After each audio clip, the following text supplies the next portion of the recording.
Bueno, Mariana, buenas tardes. Hola. Así. La idea, lo que vamos a hablar nosotros hoy es sobre las posibilidades del libro digital, ¿no? Este, Ujú. y bueno, esencialmente le invitamos, o surgió su nombre, porque nos acordamos que justamente en la colección dedicada a las mujeres, en un principio se pensó que Ujú. era digital, ¿no?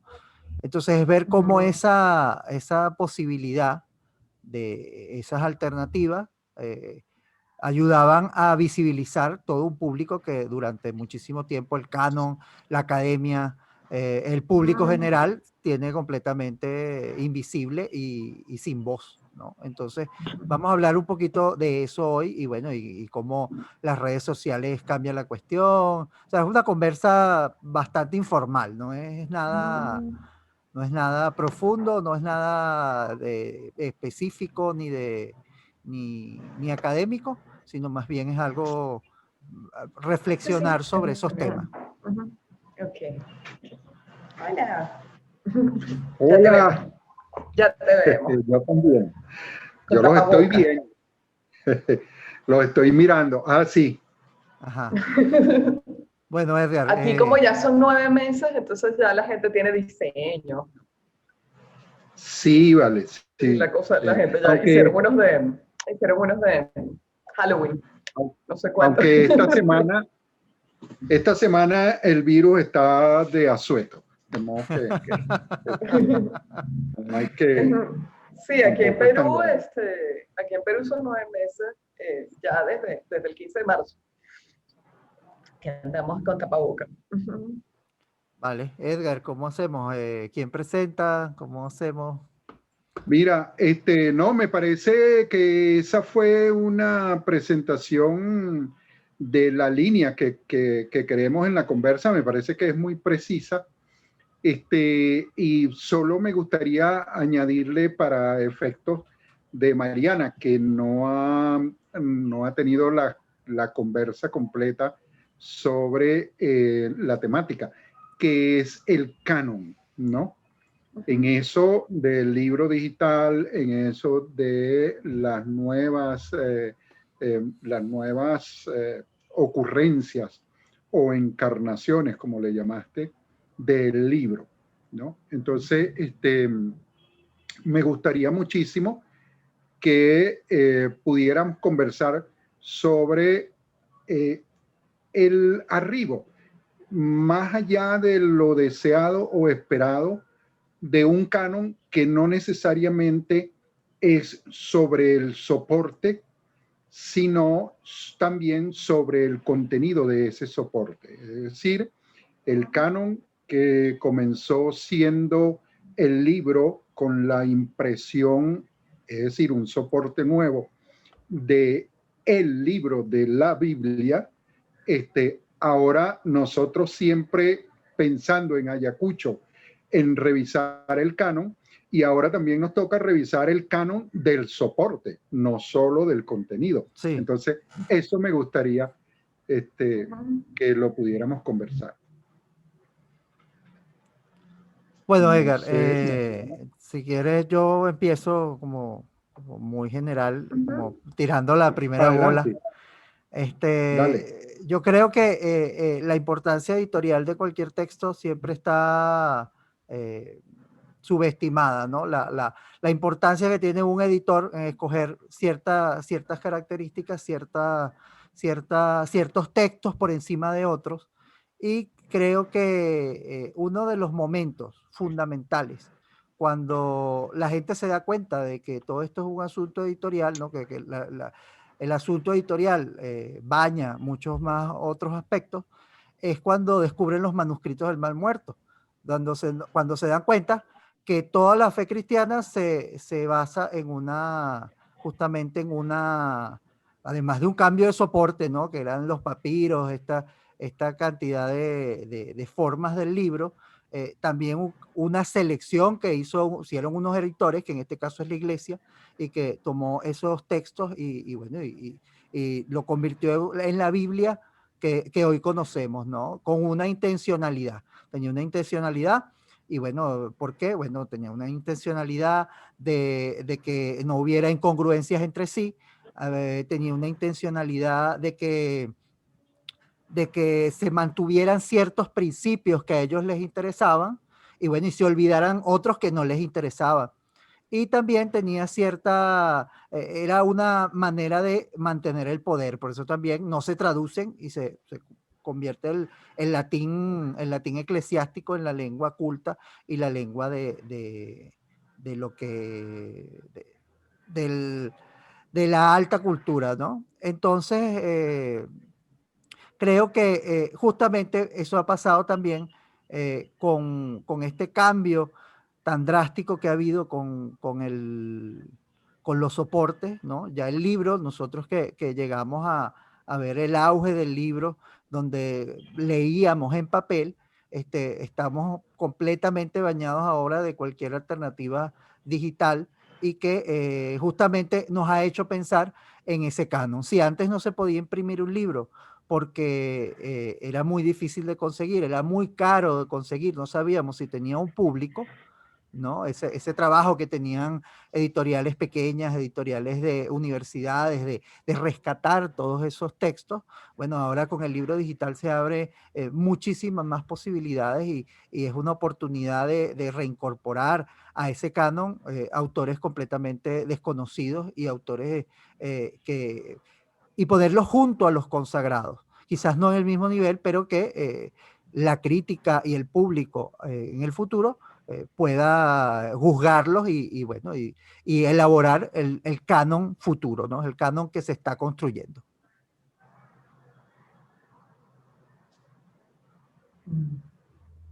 Ajá. En lo personal creo que hay una cosa que es muy importante de todo lo que mencionaste y lo viví además cuando estuve en la coordinación de publicaciones de la Universidad Simón Bolívar. Era muy complicado publicar textos científicos, por ejemplo, ¿no? Había una colección que es una coedición, existe todavía, ¿no? Eran coediciones de la Academia Venezolana de la Ciencia y la universidad. Y realmente no son libros que se vendan masivamente. Entonces, es altamente especializado, ¿no? Pero es importante que esos libros se impriman. Es conocimiento que se produce en Venezuela, que producen los científicos de la Universidad Simón Bolívar o de la academia, y que quedaban bien en el artículo académico, que hay que pagar un dineral por acceder a él en las revistas especializadas, bien en el Congreso, y realmente no había difusión del conocimiento, ¿no? Yo siento que las ediciones digitales, como abaratan el costo de la impresión, que es realmente el costo, creo yo, que es lo más caro de un libro, ¿no? Y es impresionante porque es lo que implica menos esfuerzo intelectual. Todo el proceso intelectual es mucho más barato que el proceso físico de realización material del libro. Entonces, claro, en ese momento lo veía y decían, ¿cómo vamos a gastar no sé cuánto dinero del presupuesto de la editorial para imprimir 600 ejemplares si sabemos que es un libro que van a leer? O sea, los 600 ejemplares se van a vender a lo largo de 10 años. No es rentable. Entonces siento que en este momento es como la gran oportunidad de esas cosas, de esos textos importantísimos. Hablo de ciencias y hablo de una literatura que también tiene que circular y tiene que no, aunque no sea de gusto masivo, pero que es importante para la historia cultural de América Latina, que se sepa que esas voces existieron y lo que dijeron.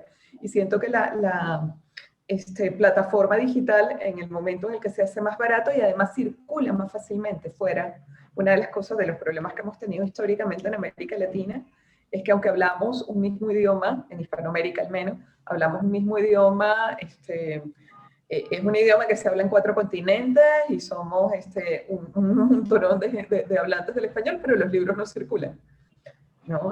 La primera vez en mi vida que leí una novela escrita por alguien de Guinea Ecuatorial fue este año, a propósito de la pandemia, que estuve revisando un montón de cosas.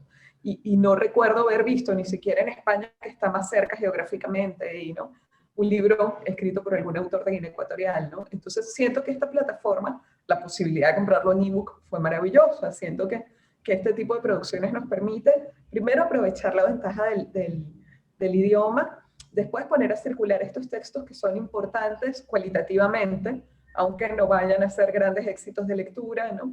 Y que nos permite contar con más honestidad la historia de la literatura o de la ciencia o de producir en América Latina, porque realmente estamos teniendo alcance a muchísimas más cosas, ¿no? Ciertamente, además de esos cambios que hemos visto en el soporte, esas posibilidades que señala Mariana, sobre todo en nuestros países, en donde no necesariamente disponemos de muchos recursos para la impresión, para la publicación y para esa especie de pared, de paredón casi, contra el que se estrellaba el libro impreso, que era la distribución. Entonces, la distribución, tenías el libro, habías logrado imprimirlo y luego no lo podías hacer circular. Entonces, esta nueva realidad viene también a solventar eso, aunque sea, digamos, pasando de su contenido. Se enseñorea el soporte por encima del contenido, se privilegia el medio más allá de lo que se quiera transmitir. Y esa es una discusión que nosotros hemos tenido en Ayacucho en el tema de la distribución y del contenido de esa distribución y cómo llegar a ese lector a quien de repente le interesa el poder tener acceso a una parte de un libro como el del libro de Con Color Corvo o de repente algún cronista que no vas a tener acceso si no te llegas hasta el archivo de Sevilla o hasta el archivo de India. Entonces, creo que lo bueno de este tiempo que nos ha tocado presenciar es que la noción del libro como soporte, del libro como tal, también deberíamos cuestionárnosla junto con lo que sucedió, por ejemplo, con el telégrafo, por decir una cosa que nosotros no vivimos en nuestra juventud. El telégrafo desapareció y a nadie pareciera haberle hecho mayor ruido, aun cuando, y hay novelas, grandes novelas nuestras, en donde uno consigue el testimonio de esa gente que decía es imposible, el telégrafo jamás va a desaparecer. No, desapareció. Probablemente ahora sea en versión SMS, ¿no? Sí. Y las abreviaturas sean esa herencia del telégrafo en la brevedad necesaria de lo digital. Pero más allá de eso también tenemos el tema de cómo sobre ese contenido se impone una forma que a veces es una forma tecnológica y que siempre va a ser una forma ideológica. Pienso, por ejemplo, en los dos grandes desastres que sí vivió nuestra generación, que fue el de Nokia y el de BlackBerry, como venezolanos, que lo vivimos de cerca. La gente habría pensado que jamás iba a pasar el BlackBerry con ese señorío con el que dominó los contenidos y los soportes en Venezuela, por lo menos, y que de repente desaparece y le da paso casi que a su contrario, que es un apartado aquí específico de BlackBerry. BlackBerry consultó y juró por todos sus consumidores que jamás se desprenderían de las teclas físicas. Exacto. Y eso lo llevó a la desaparición. Entonces, la gente más cercana a Apple dijo, no le preguntes nada a los consumidores, desarrolla tu plataforma y tu soporte que van a usarlo si les enseñas un contenido atractivo.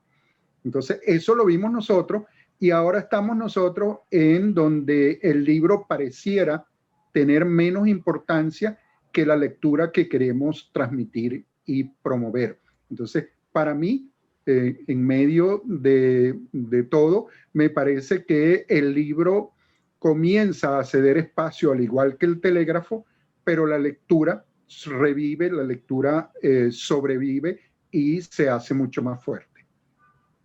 Sí, Edgar, sin duda. Pienso que hay algo que dijo Jesús que es importante con respecto a eso, y es la importancia simbólica que se le dio al objeto libro.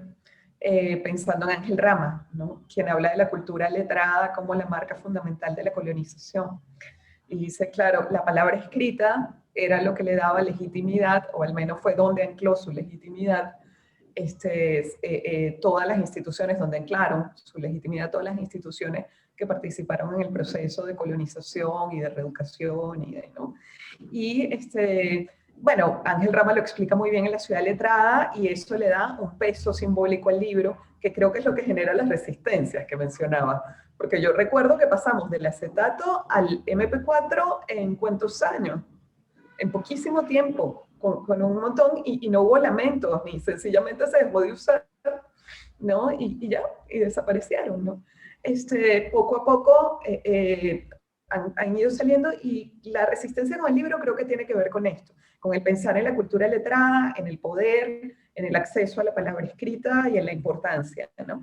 Ahora, el objeto entonces se convierte en este símbolo como de adoración, veneración, etcétera, y el soporte digital, al ser ligero, no es pesado, no implica, ¿no?, ese nivel de costo en su elaboración, era normal, o me parece que es normal, que genere ciertas resistencias, ¿no? Hablaba con un colega, con un profe aquí, peruano, que tiene 80 y largos, no, creo que no llega a los 90 todavía, y él me decía que era la decadencia de Occidente, cuando le hablé de un ebook que íbamos a publicar pronto, ¿no?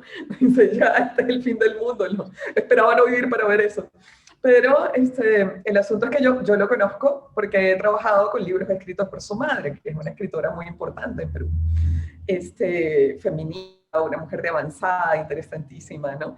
Y él mismo me cuenta que los textos escritos por su madre estuvieron olvidados durante muchísimo tiempo, hasta que en los años 90 del siglo XX comenzaron los estudios de género en las universidades, y alguien se preocupó por recuperar y sistematizar y la posibilidad de que esos textos se vuelvan a imprimir o vuelvan a circular, porque si es un ebook no se van a volver a imprimir, yo creo que es invaluable para la cultura y para el pensamiento peruano. Va mucho más allá hacia el libro físico, ¿no?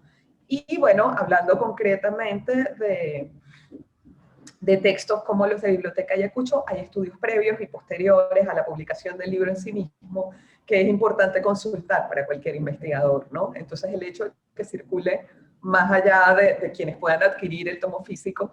Y, por cierto, otra cosa que quería decir antes de terminar esta intervención, es que la sustitución de formatos no se da de manera radical, como piensa la gente.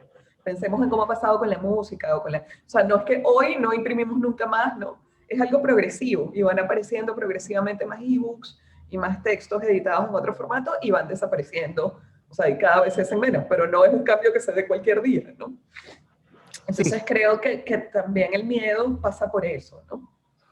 Sí, bueno, en el caso ese de la música vemos también como hay un revival por ejemplo, tú mencionaste los acetatos, y justamente los viniles es una de las cosas que ha tenido venta sostenida en crecimiento en los últimos años, y es algo que para mucha gente ya está completamente muerto, pero hay todo un público que lo rescata y que le encuentra ese señorío, como llamaría Edgar, bueno, que está asociado a calidad, que está asociado a esa relación que tú puedes establecer con un objeto físico y que no puedes hacer con algo virtual.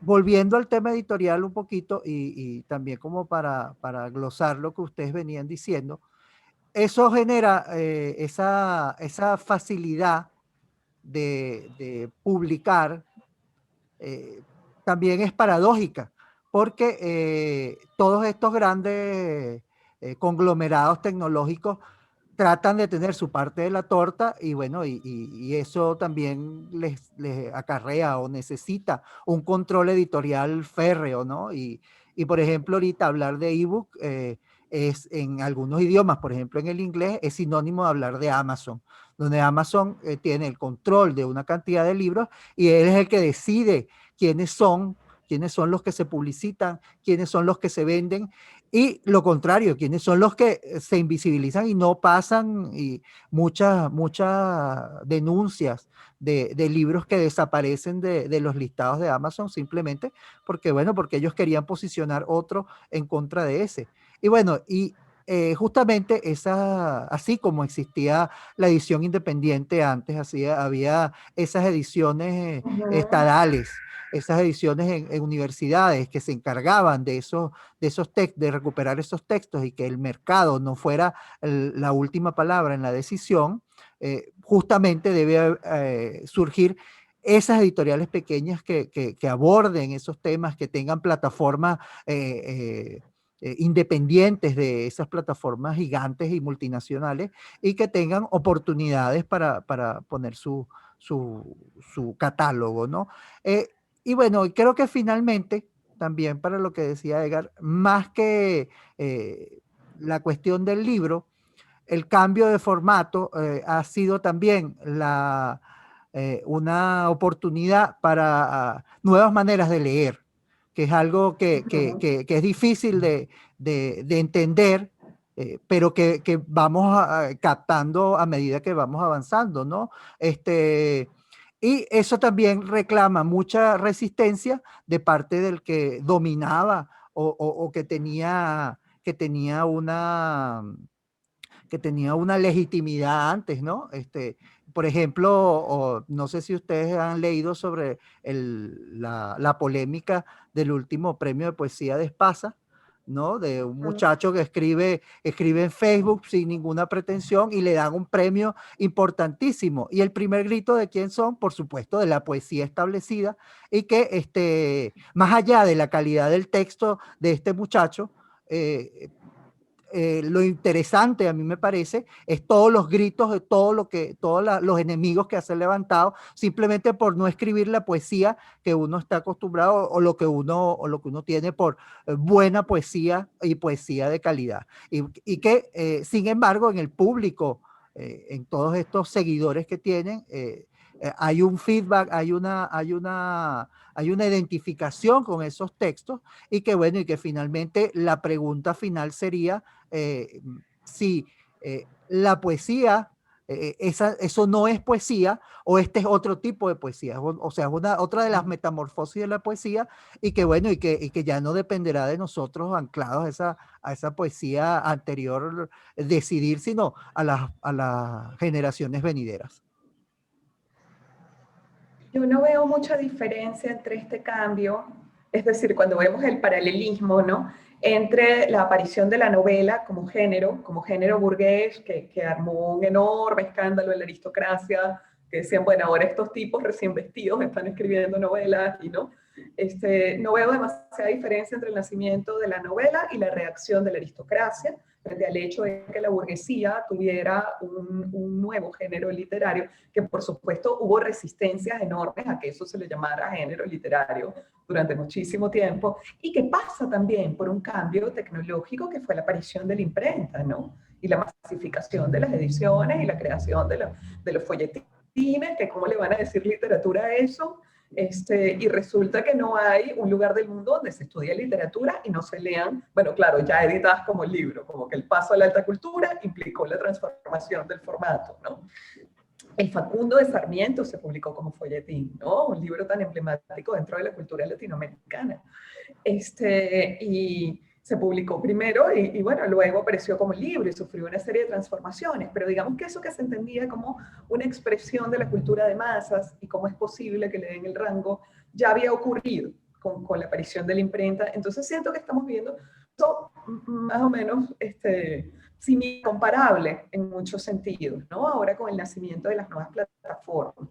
Y el comentario que quería hacer a propósito de lo que decías es que al menos en Perú, no sé si ha pasado lo mismo en otros países de América Latina, pero el medio editorial peruano, que lo conozco bastante bien, las editoriales independientes que publicaban autores jóvenes y que apostaban por otras voces y por perfiles como más alternativos, menos centrales de esta escritura, ¿no? Y de escritores, están apostando, por ejemplo, Hipatia, con quienes presento la semana próxima un poemario. Hipatia es una editorial que publica solo mujeres y libros de temática feminista o investigaciones asociadas al género, y están estrenándose con los ebooks a propósito de la coyuntura de la pandemia. Claro, están ahora transformando su catálogo en ebook, ¿no? Todavía no han propuesto el ebook o la publicación digital como el primer. Sin embargo, creo que les está dando la oportunidad de difundir voces, de historias, crónicas, ¿no?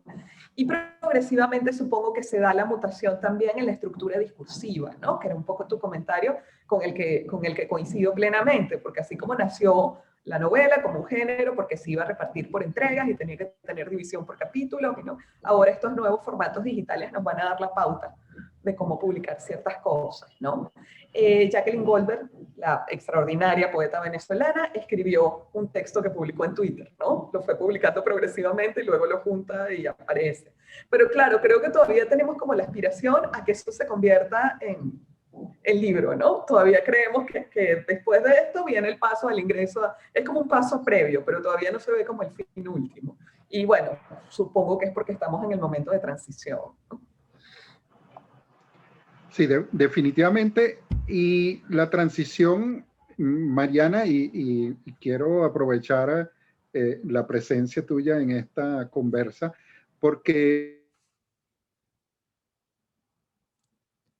Bueno, la expectativa se cayó, Edgar. Se cayó la señal. Ya sabremos por qué quería aprovechar mi presencia, pero no me quedé con la duda de por qué quería. Y esperemos que se pueda conectar y no nos quedemos con la duda. No nos quedemos con la duda siempre. No, yo creo un poco esto, hay otras editoriales, Paracaídas, Colmena, que son editoriales con propuestas muy interesantes, que es algo que de algún modo se había dormido dentro del mundo editorial, estas editoriales independientes, que es elegir el perfil de escritores o de autores que quieren apoyar, ¿no? Sí. Colmena, y dicen, bueno, nos gustaría gente que tocara este tipo de temas, o que no, y el ebook da la posibilidad y estoy hablando de editoriales pequeñas, editoriales que claro, era mucho más difícil. Lo han hecho, porque son editoriales que tienen varios años existiendo, Paracaídas, Colmenas y Patia. Tienen ya su pequeño catálogo, pero ya tienen un catálogo, y el hecho de que el ebook les permita la impresión es importante, ¿no? Hay otra cosa que era lo que yo comentaba hace un ratito, que es que en las investigaciones académicas también, o sea, a ver, todo mi comentario va hacia el objeto libro, ¿no? Sí.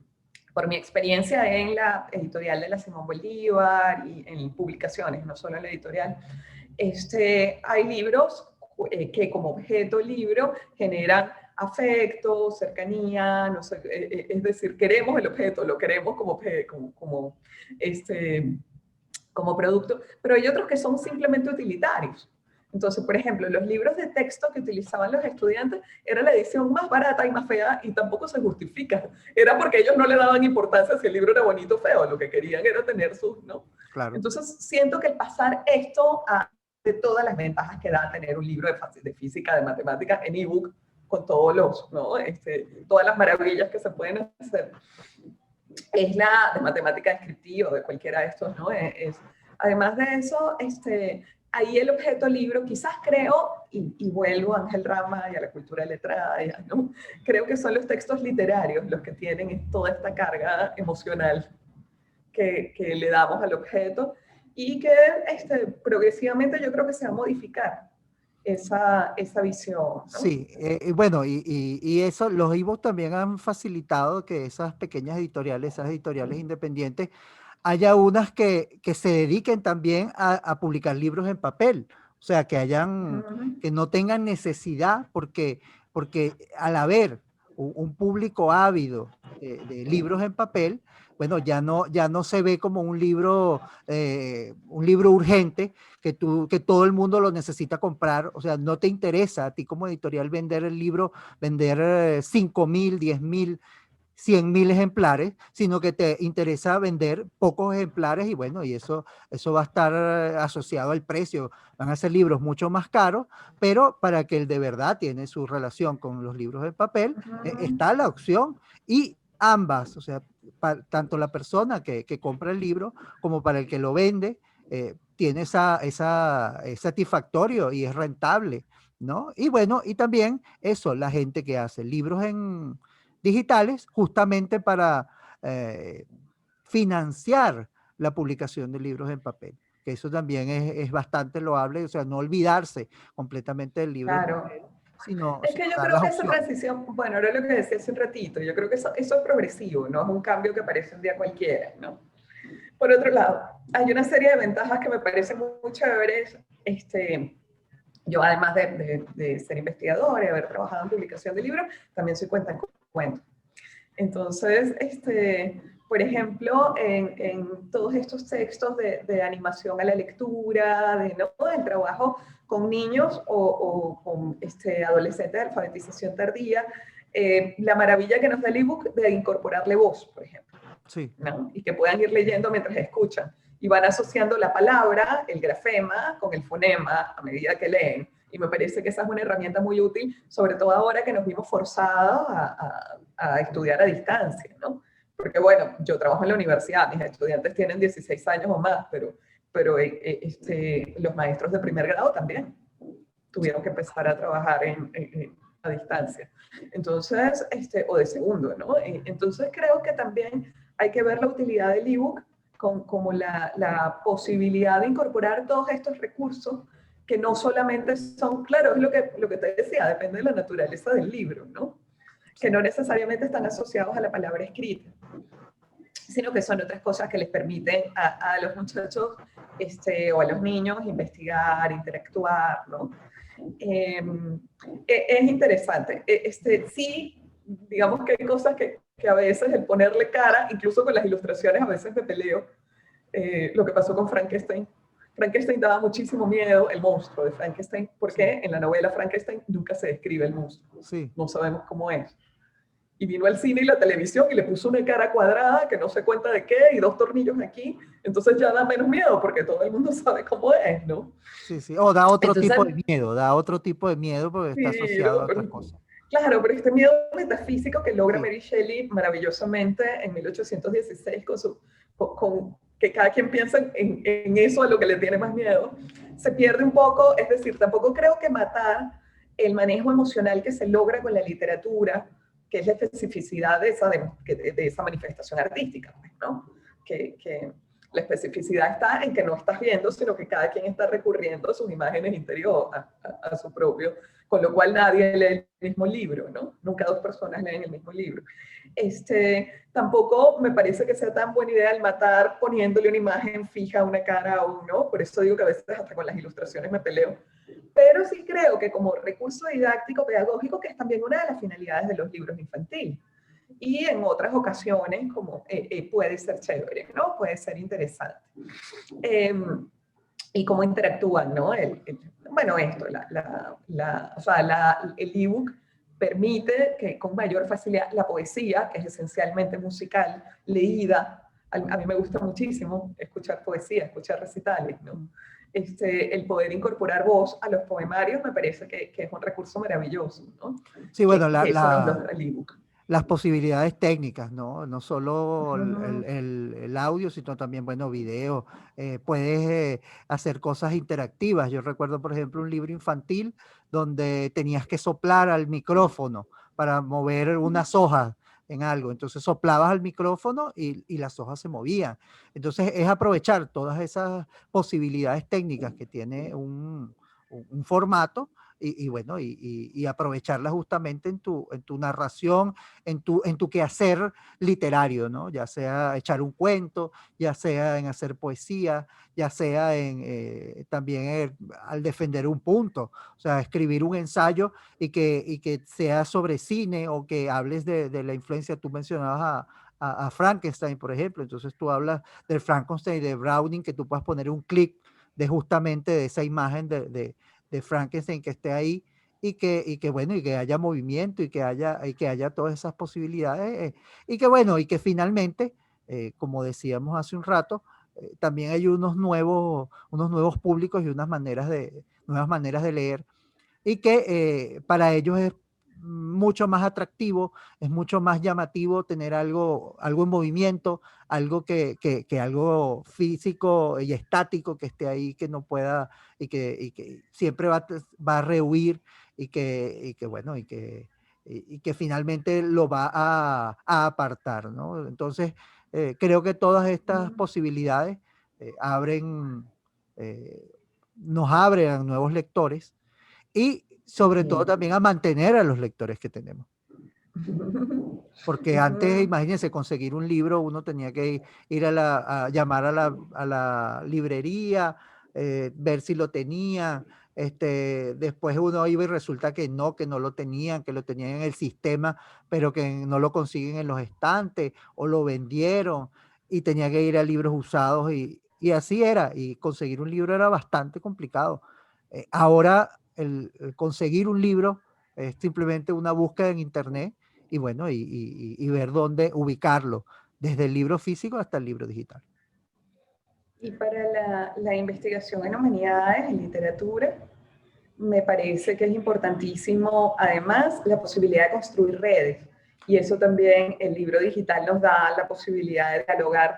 Es decir, yo puedo hablar de Clorinda Mato, como ahorita estaba preparando mi clase sobre Clorinda Mato de Torrent, y me parece que cuando hablamos de Clorinda hay que mencionar a Teresa González de Fanning y hay que mencionar a Juana Manuela Gorriti, que eran sus compañeras en las veladas literarias que hacen en Lima, cuando empezaron a producir todos estos textos. Entonces, claro, Clorinda es un referente muy fuerte. Digamos que Ave sin Nido es una novela que se ha editado, reeditado, bueno, la editó Biblioteca Ayacucho, por ejemplo, ¿no? Se ha editado, reeditado, estudiado, pero hay otros textos de otras autoras que han sido como menos considerados. Y también la posibilidad de enlazar, a partir del nombre que ya se ha canonizado un poquito más, poder enlazar y contextualizar muchísimo mejor la escritura a propósito de estos enlaces y de estos encuentros, me parece que también es una gran ventaja de las publicaciones digitales. Bueno, Mariana, Edgar no se pudo volver a conectar, nos vamos a quedar con la duda. Nunca sabemos por qué era importante que yo estuviera. Sí, justamente nos va a dejar con la duda y bueno, yo creo que ya para terminar esta conversación, solamente queda invitar a todos los que nos están viendo que participen en esta Feria del Libro 2020, como el lema lo dice, leer desbloquea.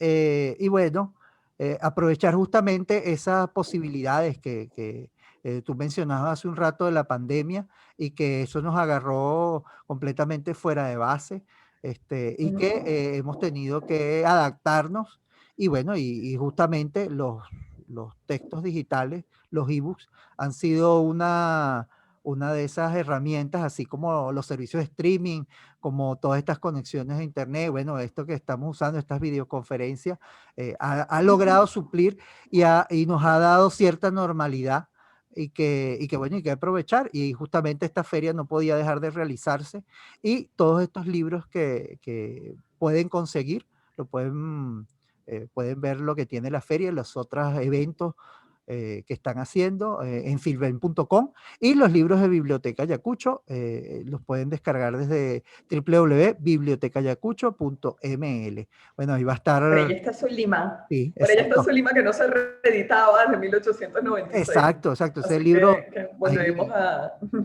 Hay 3 novelas de Zulima, de Lina López de Aramburu, es que se llama, ¿no?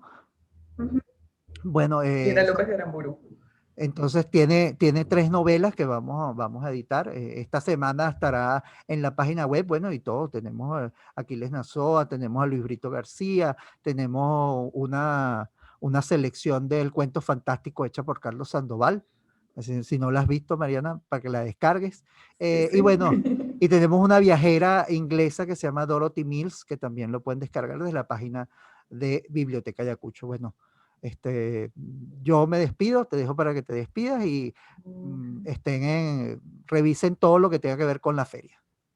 Muchísimas gracias. Y bueno, eso, vamos a aprovechar el ebook para volver sobre esos textos que estaban perdidos, sobre la literatura fantástica que estaba prácticamente borrada, sobre Zulima y todas estas historias. Chao, Mariana. Chao.